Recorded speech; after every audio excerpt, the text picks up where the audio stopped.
Get ready for February 2008 senior grade first paper. Begin. Mr. Speaker, we are considering the appropriation bill with reference to the supplementary grants. I was hoping that at least one honorable member would refer at least to one item in the supplementary grants and make some concrete suggestions. But I was disappointed. I would request honorable members to bear in mind that we have to follow the rules of debate at least to some extent. It is not as if the minister can answer any point at any time. We come prepared with reference to the subject matter which is to be discussed. So, honorable members should not feel sorry if I am unable to reply to some points raised here. I am grateful to the leader of the opposition for his constructive speech. After all, we are interested in the welfare of the people and all of us are eager that our country should prosper. We want that the various needs of the people should be met. In the method of doing this, there may be difference of opinion in regard to certain matters, but it should not stand in the way of our cooperating where we agree. One honorable member referred to the need for improving irrigation facilities. I may inform him that we are anxious to increase the production of food grains. The government will do their best to increase food production. If, as a matter of fact, food production can be increased in any part of the country by a simple scheme as suggested by him, we will look into the matter. Then, as regards bus transport, he referred to the attitude of the conductors towards passengers. I do not know how far this charge is true. I agree that there are certain people, not only in transport service, but in other walks of life also, who are unpleasant to other persons. But I may tell the honorable member that if there are bad people in transport service, they should be looked.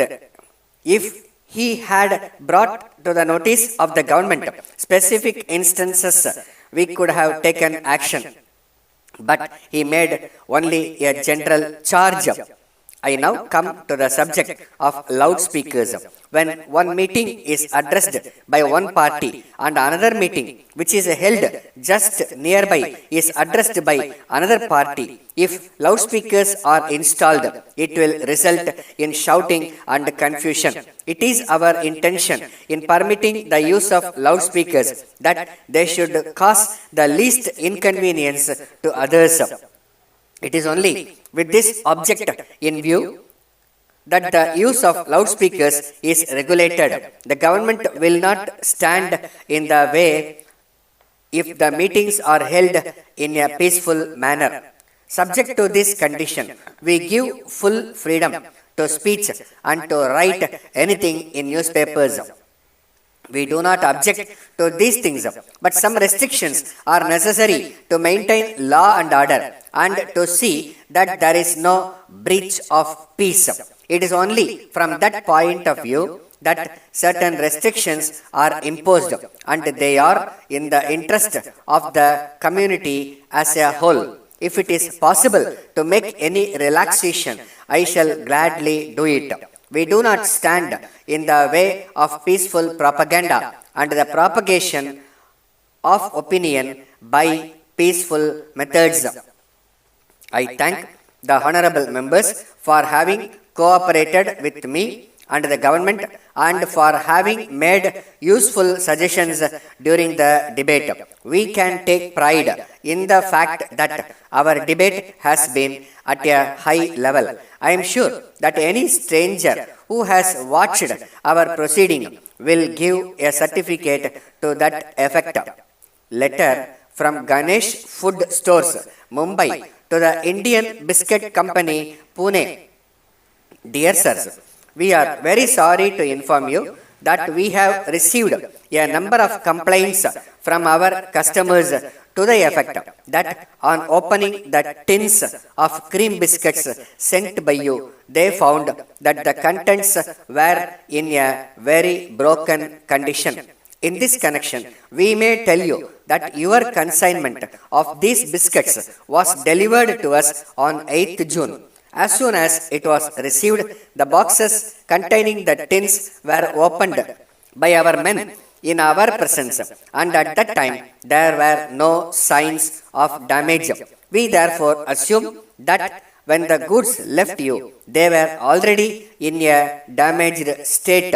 We can sell these biscuits easily if they are up to the standard, but we think you will agree that their appearance and condition are also important in the same manner as their taste.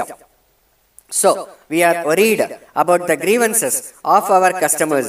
It is our usual practice to supply sound goods in exchange for the defective ones, which are returned to us by our customers. But in this case, we are not able to decide whether we should follow this practice when we think that the substitute goods may not be in any better condition. So, we shall be pleased if you let us know how you can help us out of our difficulty. Yours faithfully. Stop.